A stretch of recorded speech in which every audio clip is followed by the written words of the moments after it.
Assalamualaikum warahmatullahi wabarakatuh. Kenalkan, kami dari kelompok 5 akan mempresentasikan hasil diskusi kami dengan materi arti penting gulma dan klasifikasi gulma.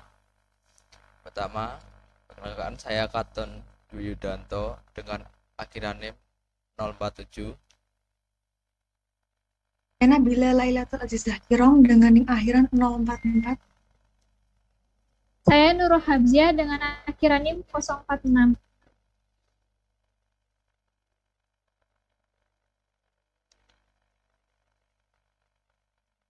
Pengertian gulma. Gulma merupakan tumbuhan yang tumbuh tidak pada tempatnya dan memiliki pengaruh negatif pada proses pertumbuhan dan perkembangan tanaman, sehingga kehadirannya tidak dikehendaki oleh manusia. Gulma adalah tumbuhan yang berasal dari spesies liar yang telah lama menyesuaikan diri dengan perubahan lingkungan dan spesies baru yang telah berkembang sejak timbulnya pertanian. Setiap kali manusia berusaha mengubah salah satu atau seluruh faktor lingkungan alami seperti pembukaan hutan, pengolahan tanah, pengairan, dan sebagainya, selalu akan berhadapan dengan masalah baru yaitu tumbuhnya tumbuhan yang tidak diinginkan. Next.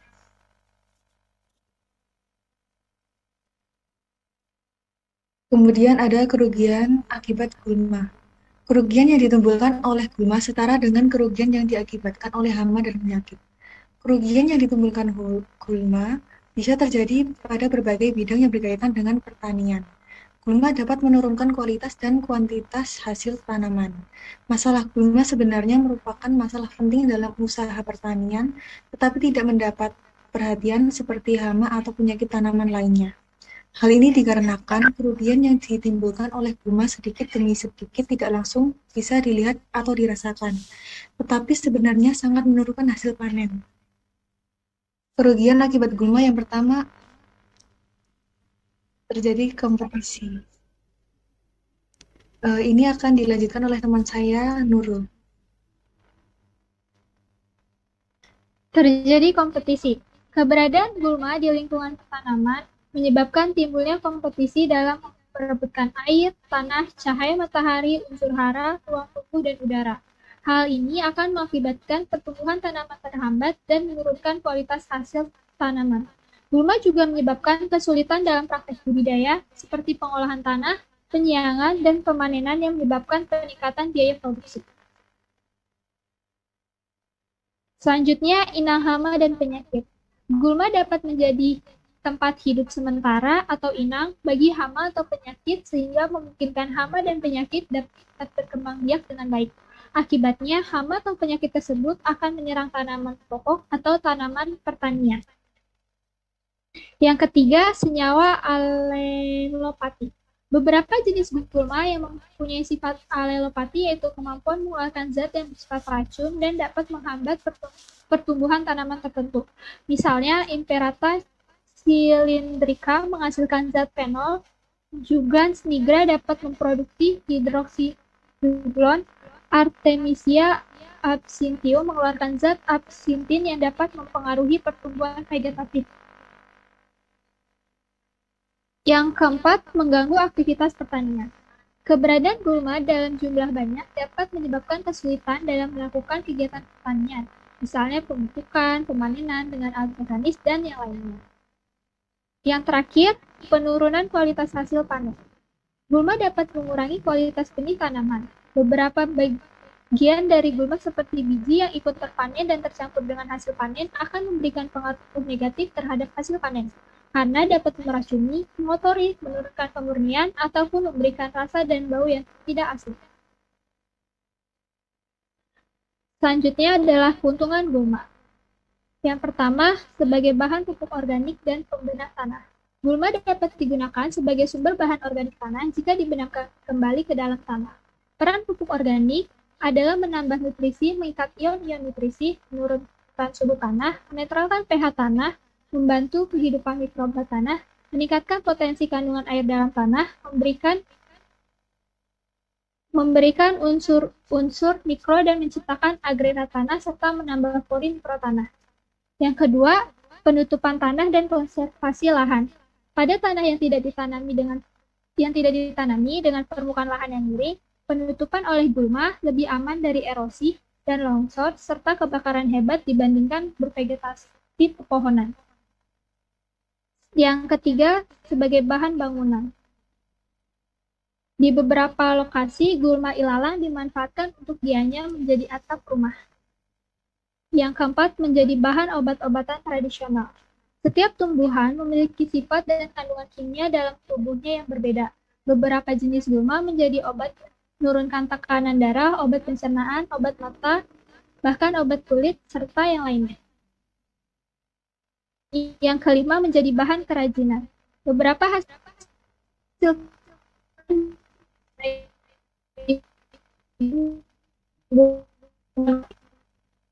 dan pandan. Yang keenam, sebagai tanaman hias. Beberapa tanaman hias dan tanaman pagar sebenarnya berasal dari tumbuhan gulma seperti pada tumbuhan kuyengan atau tembelekan, teratai, dan kayu apung. Yang ketujuh, sebagai makanan ternak. Ternak sapi dan biri-biri memakan berbagai jenis gulma, utamanya yang rumputan dan sebagian berdaun lebar. Yang kedelapan, penghasil bahan pestisida. Beberapa jenis gulma mengandung senyawa alelopat yang cukup tinggi untuk melindungi diri dari komunitasnya. Zat ini menjadikan gulma berpotensi sebagai penghasil pestisida. Yang terakhir, sebagai penghasil bahan makanan.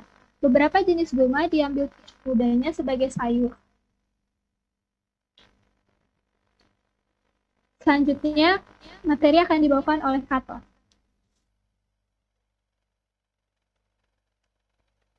Klasifikasi gulma. Berdasarkan dari hidupnya, gulma dibedakan menjadi gulma semusim yang memiliki umur lebih dari setahun seperti Ageratum conizoides, gulma tahunan yang memiliki umur lebih dari 2 tahun, gulma due musim yang memiliki umur antara 1 sampai 2 tahun. Berdasarkan habitatnya, gulma yang tumbuh pada habitat tanah atau di darat seperti Axonopus compressus, gulma yang tumbuh di air ini dibedakan lagi menjadi golongan yang tumbuh mengapung, tenggelam, dan sebagian mengapung dan sebagian menggelam. Yang ketiga, gulma yang tumbuh menumpang pada tanaman lain atau aerial weeds, contoh Cuscuta sp.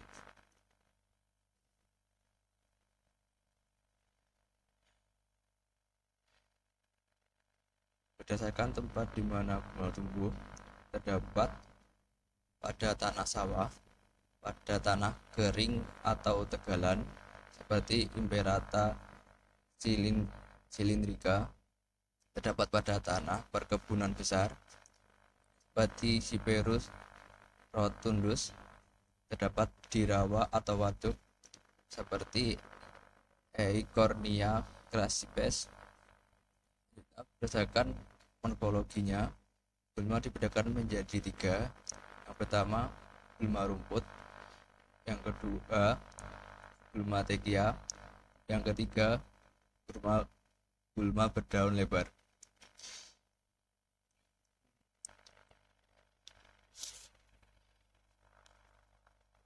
Pengendalian gulma.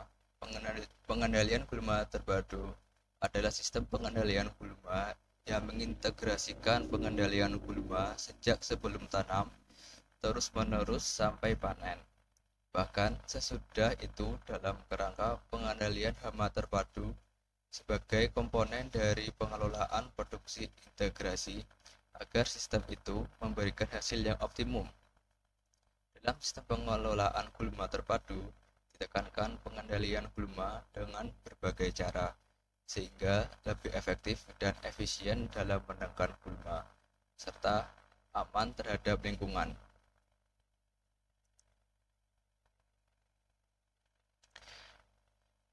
Dalam pengendalian gulma dapat dibagi menjadi beberapa macam. Yang pertama yaitu pengendalian gulma dengan upaya preventif, yaitu cara pengendalian dengan mencegah terjadinya infeksi daripada mengobati. Yang kedua, pengendalian secara mekanik atau fisik yang mengandalkan kekuatan fisik atau mekanik baik dengan tangan biasa, alat sederhana maupun alat berat. Selanjutnya ada pengendalian secara kultur teknis, merupakan cara pengendalian gulma dengan memperhatikan segi ekologis atau keadaan lingkungan tanaman budidaya dengan gulma. Tujuan untuk menciptakan lingkungan yang menguntungkan bagi pertumbuhan tanaman, sehingga tanaman dapat bersaing dengan gulma. Keempat, pengendalian secara kimiawi yang menggunakan herbisida. Kelima, pengendalian secara biologis dengan menggunakan musuh alami, berupa hama, penyakit atau jamur yang dapat menekan atau mematikan gulma, tapi tidak berdampak pada tanaman budidaya.